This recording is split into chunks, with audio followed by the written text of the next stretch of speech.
Welcome to the MS&Me Radio Network, a division of the Multiple Sclerosis Global Support Network. The following program broadcast is an original creation by the broadcast entity. Discussion within the following broadcast should be used for informational purposes only and is not a substitute for professional medical advice or consultation. Before considering application of any broadcast content in the following program, please consult your healthcare provider. If you feel you are having a medical emergency, please contact your local health services for immediate assistance. MS&Me Media and the Multiple Sclerosis Global Support Network do not guarantee or warrant the accuracy of information in the broadcast to follow. The Multiple Sclerosis Global Support Network provisions broadcast services to program hosts. Information discussed in the broadcast does not necessarily reflect the views, opinions, or goals of the network and are solely those of the show broadcast host.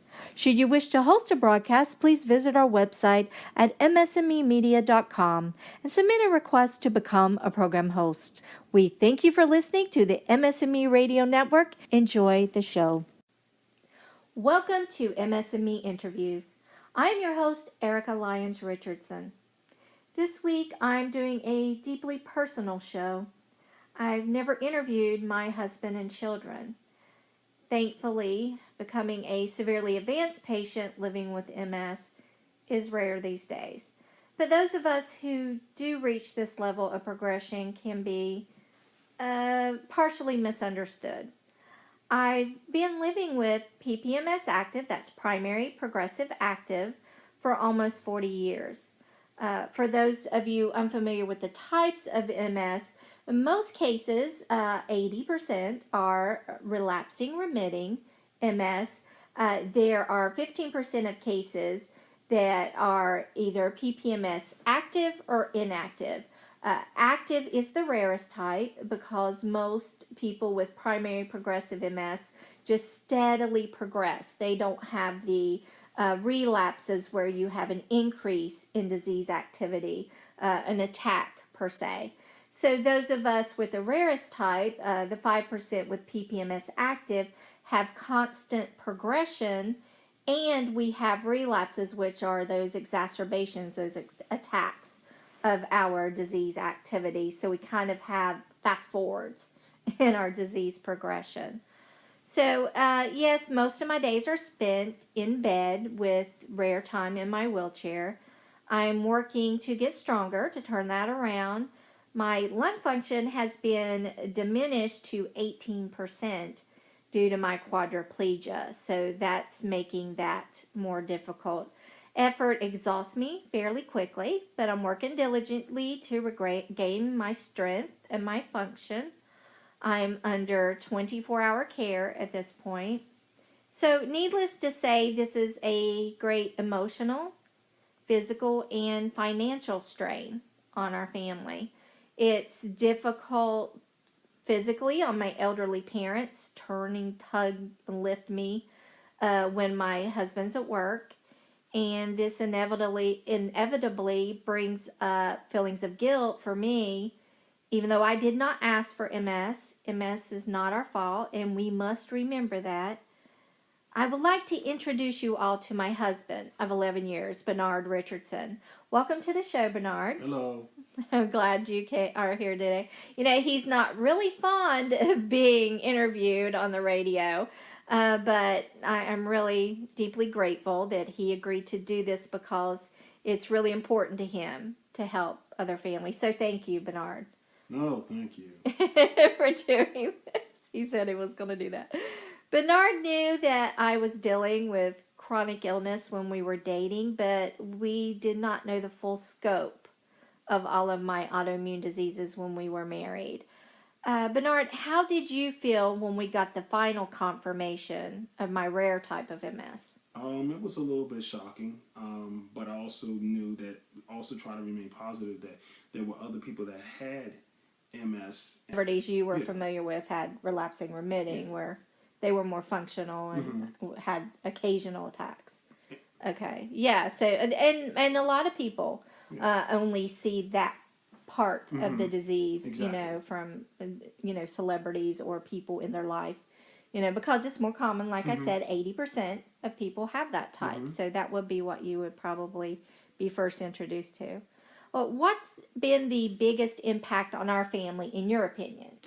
Biggest impact is just seeing the kids and their reaction Yeah. and how they, how there are days where they get very dejected that mommy can't do certain things. They see other mothers doing this, other mothers doing that. Even in our neighborhood, the mothers are Yeah. always out and about with their children, while the dad is able to do different things around the house, or do other things, as opposed to just seeing their mom and witnessing their mom not being able to do those things because of because of this disease, and daddy's having to pick up the slack, and Yeah. their mother and watching their nana having to pick up the slack, as well as their father-in-law. I mean, Yeah. their papa pick up the slack Yeah. as well. And so it's a lot. It's that's the thing that's a challenge for not only them but also for myself, just being able to. Yeah. So It has to be done. Do you think that, often younger children are more, let's say, attached to their mothers, who are more the caregivers in most absolutely, cases, in most absolutely. households? Do you think that they are more attached to you, or do you think they still have that bond with them? They still have that bond with their mom, because You think daddy's so? always the one that's like, daddy does when daddy's not working. They look for daddy to to do different things with them, to go to different events or take them different places. But most of the time, they always looking to mom as far as being the nurturer, being the one that's like, that's okay, that's gonna, let's do this. It'll be okay. Let's work on this, work on that. It's a lot harder when you have when one parent is in the bed and they can't, and so Yeah. now the dad has to wear double duty, or has to walk in. He basically almost is literally walking into an arena he's never been in before. Yeah. And so now it's like, okay, it's a challenge. You try to persevere, but it can be very stressful and strenuous, because the children are not accustomed to that, and then you're not accustomed to that. Yeah, it's hard to adjust and flip the script on your normal role in the family that you've kind of taken on. Because Bernard and I was more the disciplinarian. I just was. I had more training in dealing with children as well, because I used to be a school teacher, and I had more psychology training and everything. And I had a sibling. Bernard didn't, so I had that experience as well, growing up.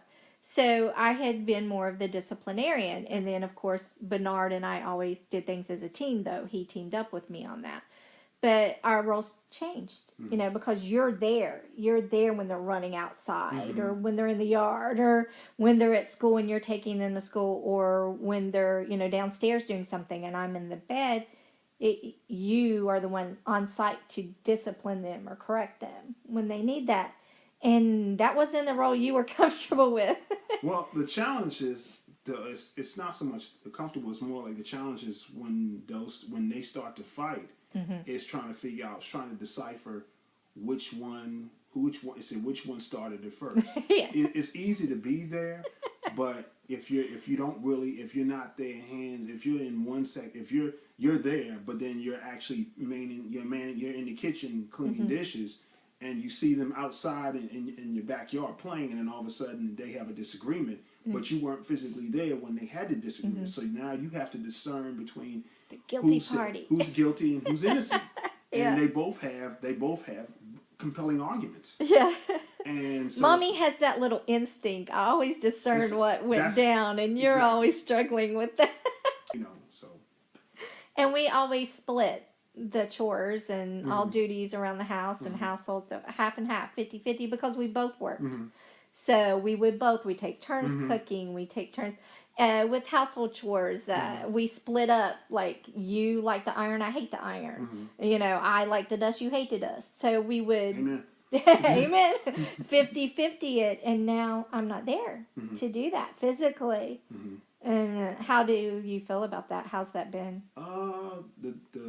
It is a challenge because of the fact that when you have a spouse that's used to being a perfectionist, it's it can be very, very difficult to try to, You're measure not up. doing it my Yeah, way. you don't measure up to their standards, and it's like so it's that's the biggest thing, because it's like, okay, it's good, what may be good enough for you may not be good enough for them, and so it's like that's where you try to find a happy medium, and sometimes it's there, sometimes it's not.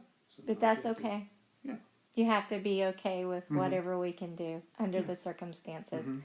For example, it's Christmas as we record this, and because this will be heard over and over again in different seasons, but it's Christmas right now, and I was always in charge of the Christmas decorations. It was my passion, my joy. My mom always went overboard at Christmas, so I love to go overboard at Christmas. And like you said, I'm a little OCD with everything matchy. With everything matchy and perfect, and everything has its place. And this year, of course, I can't do that. So you and the boys decorate the tree, and I have to be okay Well, with what it looks like, and just not even wanting to say nope, change that. I just have to let it go because it was done with love. Well, the thing about it was that the kids. This is the first time. This is probably the first time.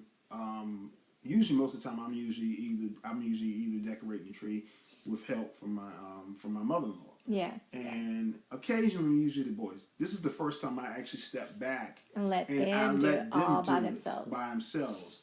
And I would never. I didn't touch. I didn't. I gave up that control and allow them to do it. Give them something. Show their creativity. Sometimes we have to turn over that control, and it's not easy. Just like with me, I think they should be dressed a certain way, or dinner should be a certain way at a certain time, and are you having enough vegetables? Have you done this? Have you done that? And you have to stop micromanaging, because the amount of responsibility that's put on the other spouse, you have to let them do what they can do when they can do it, and just trust their judgment and their care. And that's not easy. Yeah. Well, it can be, like I said, it's like with a lot of, and with dealing with this disease, it can be overwhelming. I mean, if you don't have the right person, or you don't have the right person that's willing to, okay, I'm going, that don't understand the vows, or don't understand, are not able to go through that process. Yeah.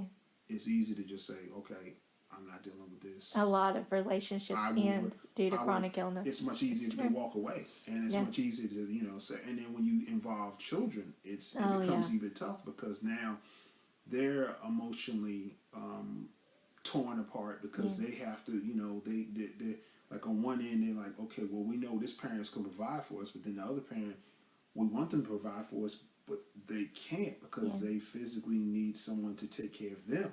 Right. And those roles switch. And that person, and the person that was taking care of him, is no longer there anymore. Yeah. And so now it makes the anxiety go a lot higher. It's true.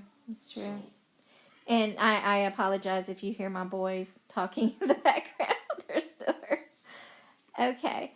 Now, how do you think this disease impacts the more personal aspects of the relationship? Because now our relationship, our roles have kind of switched, they've kind of flipped, and the dynamics, and then you've become a literal caregiver now that I'm severely advanced. The level of care that goes with it, dressing, bathing, feeding, diapering, our relationship as a couple, now you're caregiver. Do you think becoming a physical caregiver diminishes our relationship as a couple? At times. I think it does at times. Because because you're having it's easy to care. It's easy to have that care for your, when you it's easy for you to care for your, care for a certain, care for a loved one. Whereas if it's for instance, if it's your mom, it's easy to, because they get into a certain age. Right. It's a lot different when it's your spouse, and you're like, and they're supposed to be in partnership with you, and so now it's like, now you're having to now you're having to do double duty. Not only you have to look out, you have to care for them, but you also have to look out for the other loved ones as well too. and and your spouse, especially your spouse, because now when they're facing this disease, it's even more, because they require even more attention as well as time. It can be overwhelming, because it's like you're a part of you feels like, well, I didn't sign up for this. This is a little too much. It's like we didn't know this was going to happen. There's only so much you can do, and you do the best you can. But at the same time, too, it may not be is the best you can isn't good enough for the person that they that needs it, because this is all you can do. Do you feel like having to see, feeding, wiping your mouth, all that, brushing the hair, and having to do that stuff for me instead of seeing, me walk into a room all made up for you? Do you think that it diminishes the intimacy, the sexual desire, the normal? At times, yeah, I think, to be honest. Because and we're being brutally honest here, guys, because we think it's necessary to be honest. Sorry. No, that's okay. You tend to pity them in a sense, and you're more like, well, it takes its toll. It does take its toll. And then there are times where when it just takes its toll to the point where you need, you have to, like, you literally almost have to step away and just have to regroup, and then come back in and face it and approach it in a different way. Approach it in a different way. And even that can be challenging. Yeah, it really can. And you see me getting upset because I can sense that in you. I sense, okay, you're pitying me as the patient, and I want you to see me as your wife. So I get upset and angry because I don't want to be pitied. I don't want you to feel that way. And I start feeling guilty, like it's my fault, and like I'm destroying that really close bond and intimacy and desire we once had. But it's the disease. It's not me. It's not you. It's the disease. And we always have to remember that. I think that's the most difficult part. Now, do you think that for you, because I want it from your opinion, from your perspective, does me not being able to move when we're being intimate, does that reduce your desire to want to engage and become intimate? Yeah, it's like, because you worry that if you're gonna hurt them, or they already have problems with the different extremities. Pain. Last thing you want to do is have them, go to the hospital. Or figuring out a new way, and the doctor says it's okay. It is okay. That's what Bernard and I have discovered. And we've agreed that we're going to share everything here to help everybody. So what we've done is we chose a safe word. So that's a word that when we are being intimate as a couple, if I say that word, Bernard knows he's actually hurting me, and he stops. So what that does, that anxiety and worry he was just talking about, that takes that out of the picture. So that's no longer a piece of the puzzle, because if he doesn't hear that word, he knows everything's fine.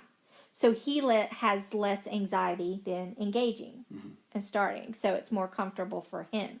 So I think that's figuring out things like that are crucial to prevent you from losing that part of your relationship as a couple when you're married and everything. So we're going to wrap this up because we're getting short on time.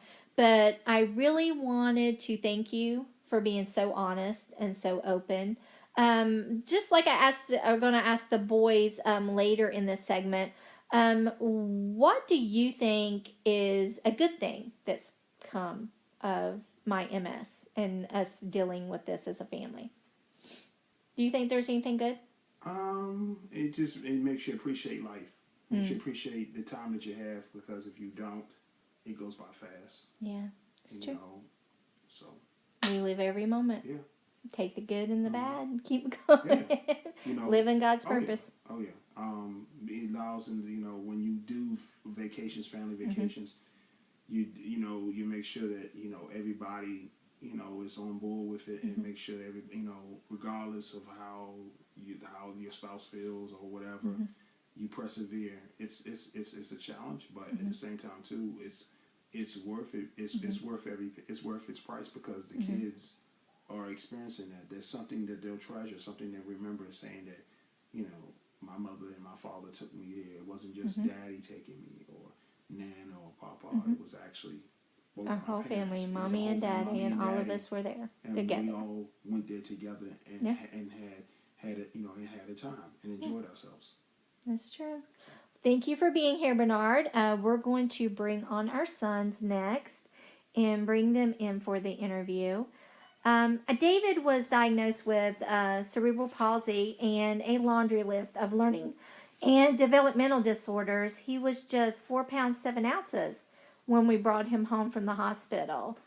David's managed to thrive thanks to early interventions, and Ethan was diagnosed with moderate autism and many of the same conditions as his older brother. I was able to gain proper weight when I was carrying Ethan. However, I did pass on my lupus antibodies to him at birth. We brought him home with a butterfly rash, blue hands and feet, and he had difficulty maintaining proper blood sugar and temperature. He grew out of all of it by 6 months. However, it gives him a higher chance of developing autoimmune disorders. So both boys have had clinically isolated syndrome and shown other mild symptoms. Ethan's already lost some vision from optic neuritis. So we'll go ahead and bring the boys on. Hi, boys. Can you say your names and age so the listeners get to know you? Hi, I'm David, and I'm also 9. Hi, Okay. I'm Ethan. I just turned 8 this day. Yes, your birthday. Happy birthday, Ethan. Yep. Okay, David, what do you think MS has done to our family? It has given some of us disabilities. Okay, do you know what MS does to a person's body? It messes around with somebody's body and gives them loads of disabilities. And people never saw the disabilities that come. Mm-hmm. They didn't see it coming? Okay. Now, Ethan, what do you think MS has done to our family? Horrible things and terrible things to like our whole family and nation. You think so? Okay, whole family and nation. Now, David, how does it make you feel seeing mommy in the bed most of the time from her MS? Sometimes like 11%. Sometimes I usually feel sad that I'm not that you're not able to do them and some things that I'm doing. Yeah, it makes you sad because I can't do stuff with you. Now, how do you feel about having to help mommy because I can't do some things anymore that I used to be able to do? Sometimes I feel good doing that. Oh, it makes you feel good helping? Does it ever frustrate you or make you kind of like, oh, why do I have to do this? Mommies usually do that. Not that much, many times. Okay, that's good. Now, Ethan, how does it make you feel seeing mommy in the bed? Well, I think it feels like 11%. Well, kind of 11% like sad or something. Uh-huh. Is anything scary about it, or it just kind of makes you sad? That I can't like get like you can't get up and people can't get up. Uh-huh. So you don't like it when people can't get up and do Yeah. what they want to do? Okay. All right. I understand that feeling. How do you feel about having to help mommy because I can't do some things? Well, kind of good. Oh, you like helping mommy too? You like being a little helper? That's cool because families should help each other out. Yeah, we should all cooperate. Now, David, do you ever get afraid of what MS is doing to mommy's body? Well, whenever you don't feel well, though. Yeah, you can tell when mommy doesn't feel well when I have a bad day. Ethan, do you ever get afraid of what MS is doing to mommy? Well, yeah, and people like don't get like up again and don't like walk again. Mm-hmm. So it upsets you when people can't get up and walk yeah, again? I'm afraid that might happen to me. You're afraid it's going to happen to you? Yeah, like I twisted my ankle. Oh, like when you twist your ankle. Yeah, and Yeah. I had like to use a stick or something. Oh, okay. So when that happened to you, you thought you might end up like mommy and not be able to get up and have to use a wheelchair. Go in a wheelchair. Oh, okay. So David, you said Aura, so you feel the same way? Sometimes you worry. Oh, you worry about that too. Now, can you boys think of anything good that's happened to mommy or our family because of MS? It has given you some abilities to do stuff cool like doing this radio show and that coupon group that you did. Yep, mommy used to teach people to coupon so they can save money A while ago. when they lose their jobs. Yep, that's one good thing we got to do. Anything else that you think of as good? It's also given you sometimes to like play with me and ET on some games. Oh, because I used to work so much, but now I'm here with you and I can play video games with you. That's a good point. A while ago you were. Yeah, I could. I used to be able Before to you play did video this. games. Yep, that's true. All right, David, what's one thing that mommy still does for or with you that you really like, even though I have MS, I can still do that with you? Like sometimes something weird happens to my iPad or some of the devices that I have, something weird happens and I don't know what it's done. I sometimes go up to you, I go up to your room and see if you can help me. Yeah, mommy can still figure out stuff for you, huh? What about you, Ethan? Is there anything that mommy does for or with you that you still enjoy, even though I have MS? Well, the time when you like played PBS Kids with me, and I like didn't want afraid that computer might shut down or something. Yep, and I can't play that game anymore. And mommy knows how to fix it and tell you what to do. Yeah. Okay, Ethan, what does it feel like when you get too hot, like at Run Walk or playing with your friends? What happens when you get too hot? What's that feel like in your body? Well, it feels like I'm dizzy or something, and I feel like I'm going to faint.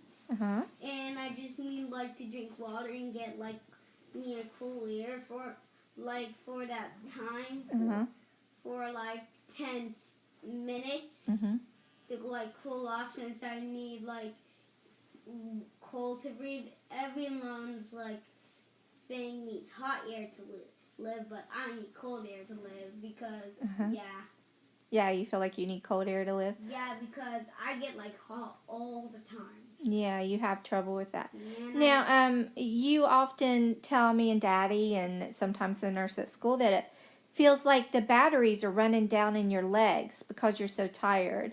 What's happening? What's it feel like when you're describing that to us? What's going on? It feels like my legs don't even work anymore, and I can't even walk. Are they heavy, like you can't move them? Yeah, because of my growing pain. It hurts. Yeah, it's growing pains, when huh? I try to walk. Okay. It even happens when I go out run walk, when I start running and finish one lap, and when I start running again, my legs start hurting. Oh, okay, I understand.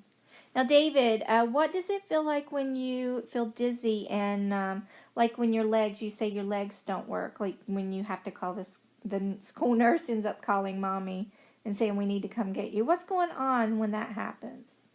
I feel like whenever I was when I was a baby, whenever I was a baby, and I tried when the first time I was walking. That's what I feel like. Oh, okay. I think I get it now. Yeah, like when you're a baby and you're just woozy walking like this, like a little baby trying to walk. Whenever a baby tries whenever a baby's first time they try walking. Yeah. Okay, now I understand. Got it. That's a very good description. Thank you so much, David. Okay, now I really appreciate you boys sharing your feelings today to help other families who might feel the same way. You know, they might feel the same way as things we're going through and the things we're feeling. But I know one thing. Are we warriors? Yeah! That's right, babies. We're warriors. Thank you, guys.